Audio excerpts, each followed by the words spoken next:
about an affair. Who would go to the trouble to cheat on the other person? He is just the most innocent third party. The difficulties between us existed before he appeared. Liang Jingru sang with an indifferent voice. Another observation perspective of emotional changes. An affair may sometimes be the deepest loneliness of a cheating person. They have a deep understanding of their partner's character and know that they cannot change some untouchable parts of the relationship, even though these may be what the cheating person truly desires in their heart. This is the not in love. Is it true that only lovers who cannot have a future can continue to appreciate each other? A person usually has to care deeply about their partner to be willing to go to the trouble of cheating on them. Rabbi and Kirsten from Edinburgh fell in love. They get married and have children. But it's definitely not the simple ending of living happily ever after. After falling in love, the story begins. He and Kirsten have been married for nearly 13 years. Robbie was invited to give a speech on public space at an urban regeneration symposium in Berlin. At the welcome party in the lobby,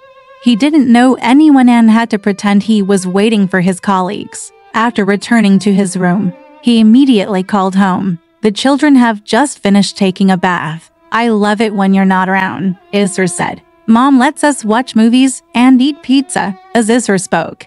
He could hear William singing. Their voices sounded younger over the phone, and they would have felt weird if they knew how much he missed them. The next morning, he rehearsed his speech in front of the bathroom mirror. His speech will be held at 11 o'clock in the lobby of the convention center. He presents his arguments with passion and in-depth knowledge of the subject. His lifelong mission is to advocate for well-designed public spaces that bring communities together. After the speech, many people came to the stage to express congratulations to him. At lunchtime, he sat at a table with a group of representatives from around the world. It had been a while since he'd experienced such a cosmopolitan atmosphere. There is a conversation going on that is hostile to the United States. A Pakistani working in Qatar criticized the impact of U.S. zoning laws on the radius of gyration.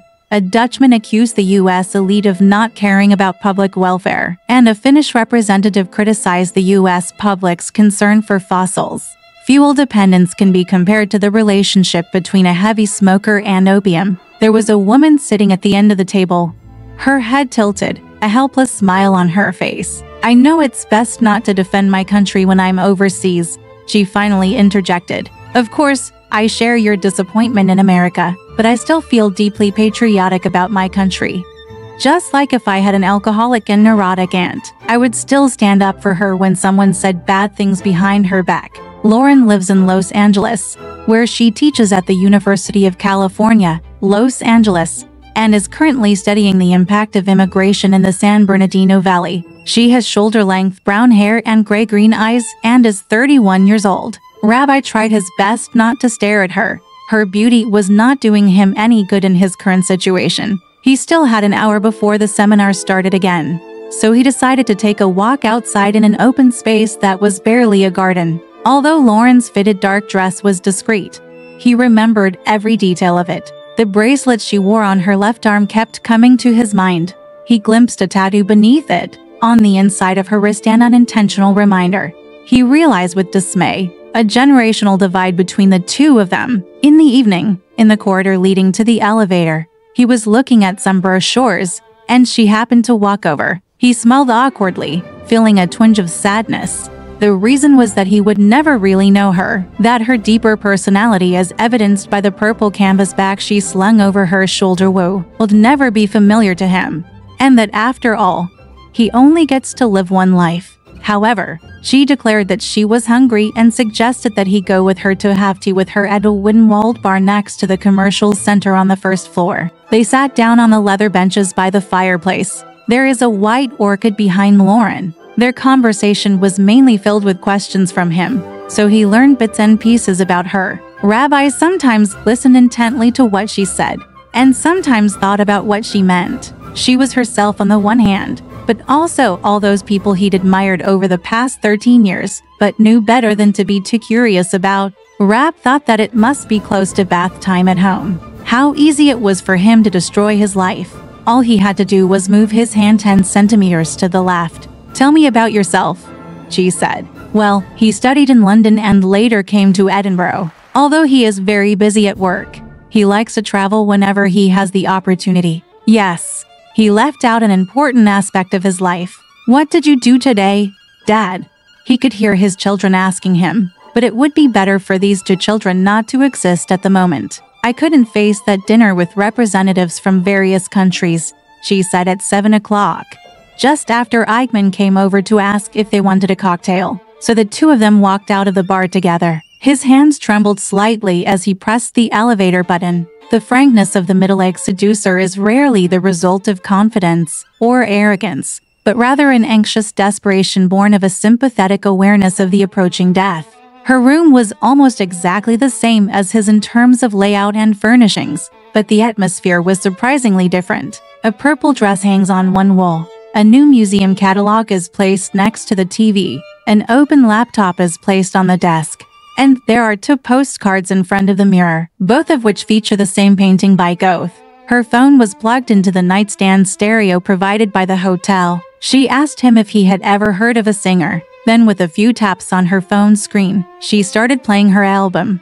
The accompaniment was simple, just piano and some percussion, and the sound sounded like she was in a vast cathedral. Recorded. Then, a strong female voice began to sing. The singing voice was simple and moving. Sometimes it was unusually low, and sometimes it suddenly rose up, making it appear extremely fragile. I really like this part, she said, closing her eyes for a moment. He stood at the end of the bed, listening to the singer repeating the word forever in an increasingly high pitch, like a call that penetrated directly into his soul. He had not heard this kind of music since the child was born. There was no advantage in subjecting himself to such emotional agitation when his restricted life required him to remain resolutely calm. He walked up to her, held her face in his hands, and pressed his lips to hers. She hugged him tightly and closed her eyes again. I'm willing to give you everything, sang the voice from the stereo. What happened was similar to his previous experience. That is, the feeling when sparks first fly with a new partner. If he could edit every scene like this in his past life into a video,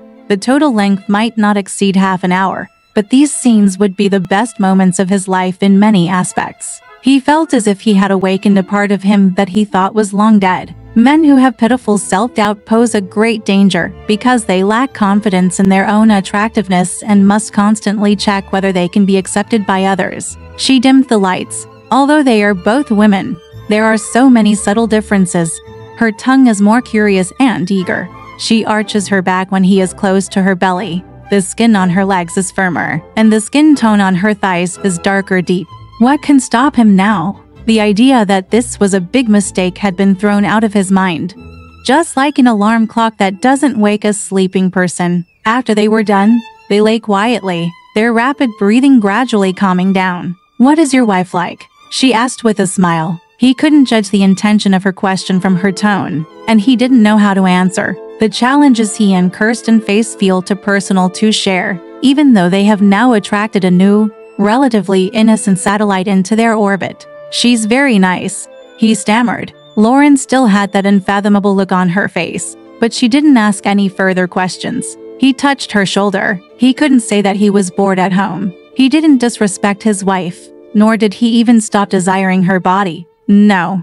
The actual situation is actually weirder and even more unspeakable. The woman he loved often seemed completely in need of love. She was such a capable and strong fighter that there was little opportunity for him to care for her. She has no way of forming good relationships with people who want to help her, and she seems to be most at ease when she's disappointed in the people she's entrusted with her work. He seemed to be sleeping with Lauren just because he and his wife couldn't even hug each other these days, and deep down he was deeply hurt and angry about this, even though he had little legitimate reason to feel so. Very few people have affairs because they don't care about their spouse. A person usually has to care deeply about their partner to be willing to go to the trouble of cheating on them. I think you might like her, he finally added. I dare say I will, she replied evenly. She showed a mischievous look at this moment. They ordered room service. She ordered a pasta dish with lemon and a hint of parmesan, a request she seemed accustomed to making precisely to anyone who would listen.